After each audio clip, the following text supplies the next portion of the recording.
between delta H and delta U. Relationship between delta H and delta U. Let us consider a reaction A to B. Let capital HA be the enthalpy of the reactants and HB be the enthalpy of the product. So that the change in enthalpy delta H is going to be what? It is HB minus HA we have already done. We already know that H is equal to U plus PV. Okay? Now let UA and VA be the internal energy and volume of the reactants. Similarly, UB and VB be the corresponding values for the products. So HA is going to be what? It is UA plus PVA, and HB is going to be UB plus PVB. Now delta H is equal to HB minus HA. So it is going to be UB plus PVB minus UA plus PVA is equal to UB minus UA plus PVB minus VA. So we can say that delta H is equal to delta U plus PVA. This is the relationship between delta H and delta U. So delta H is equal to delta U plus PVA. Sorry, P delta V. Sorry, delta H is equal to delta U plus P delta V, because P VB minus VA is going to be delta V. So delta H is equal to delta U plus P delta V, where delta U is the change in internal energy and delta V is the change in volume of the system. Now the difference between delta H and delta U is not significant in case of solids and liquids. Why? It is very clear, because in that case, in case of solids and liquids, delta V is going to be insignificant. So if P delta V, if delta V is insignificant, then delta H is going to be equal to delta U. However, when the system involves gases, then the difference becomes significant. Consider a chemical reaction taking place at constant temperature T and pressure P. Let us suppose that VA is the total volume of the gaseous reactants and VB is the total volume of the gaseous products. Also let us suppose that Na is the number of moles of the gaseous reactants and Nb is the number of moles of the gaseous products. Then we know very well that according to gas equation, ideal gas equation, PV is equal to nRT. So for reaction, PVA is going to be NART. This is equation number 1. PVB is going to be NBRT, equation number 2. And if we subtract equation 2 from equation 1,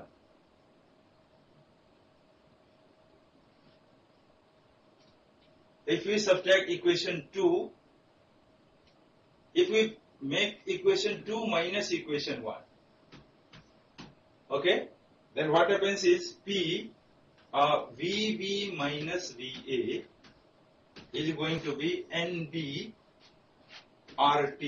minus NART, okay, and P delta V becomes delta NGRT, because NBRT minus NART is going to be NB minus NA RT. And NB minus NA is equal to delta NG RT. So P delta V becomes delta NG RT. Now, where this delta Ng is very important, where delta Ng is the change in the number of moles of gaseous products minus number of moles of gaseous reactants. Please understand, this delta Ng is number of moles of gaseous products minus number of moles of gaseous reactants. Now, if we substitute this in this equation, delta H is equal to delta U plus P delta V. If you substitute P delta V by delta NGRT, then finally we get delta H is equal to delta U plus delta NGRT. So this delta H is equal to delta U plus delta NGRT. This is very, very, very important for solving numerical problem. Okay. So we have two relationship which is very important. One is delta H is equal to delta U plus P delta V, and delta H is equal to delta U plus delta NGRT. Okay, so these two relationships are going to be very, very important. This is the relationship between enthalpy change and internal energy change. Okay, now let us see when we are delta H and delta U are going to be the same or different in different conditions. Now delta H, please remember that delta H will be equal to delta U under the following conditions. Please note this point. Delta H will be equal to delta U under the following conditions. What are those conditions? Number one, the reactions which do not involve any gaseous components. We already know that delta H is equal to delta U when delta V is equal to 0 or tends to 0. Now in case of solids and liquids, you know, delta V is 0 and therefore delta H is equal to delta U. So reactions which do not involve any gaseous components, in such cases delta H is equal to delta U.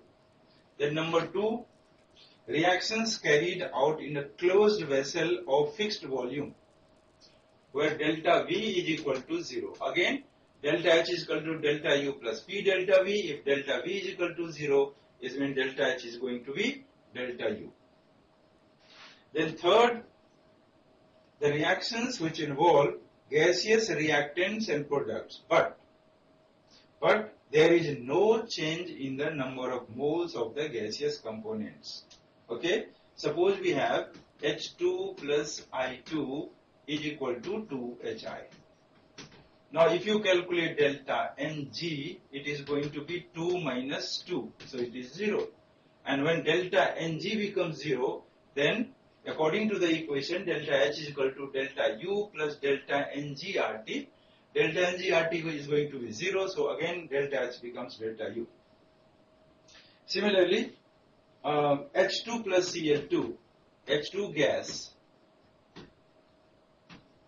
Now in this case all are gaseous. So H2 gas plus Cl2 gas is equal to 2HCl gas. Again delta Ng is equal to 0. C solid plus O2 gas is equal to CO2 gas. Again delta Ng is equal to 0, and in these cases delta H is equal to delta U. Okay, have you understood? Now delta H and delta U will be different in the following cases. Please remember, delta H and delta U will be different in the following cases. Number one, reactions in which there is an increase in the number of moles of the gaseous components. Now in such cases, delta Ng is positive and consequently the enthalpy change is greater than the internal energy change. That is, delta H will be greater than delta U. For example, PCl5 gas. This gives PCl3 gas plus Cl2 gas. Okay. Now in this case, delta Ng is equal to 2 minus 1 is equal to plus 1.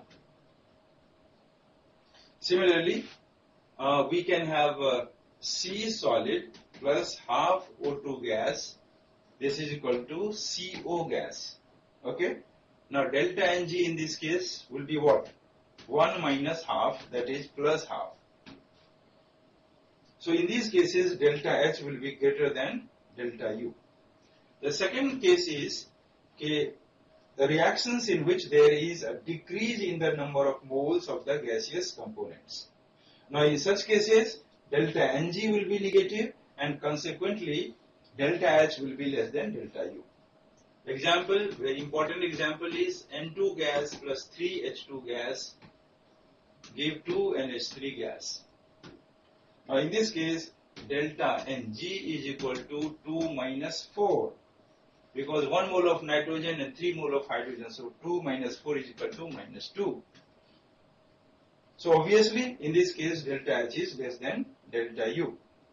So finally we come to the conclusion that for gaseous reactants, the difference between delta H and delta U ultimately depends upon the value of delta Ng. And if delta Ng is equal to 0, then delta H is going to be delta U. Delta H is equal to delta U. If delta Ng is equal to positive, then delta H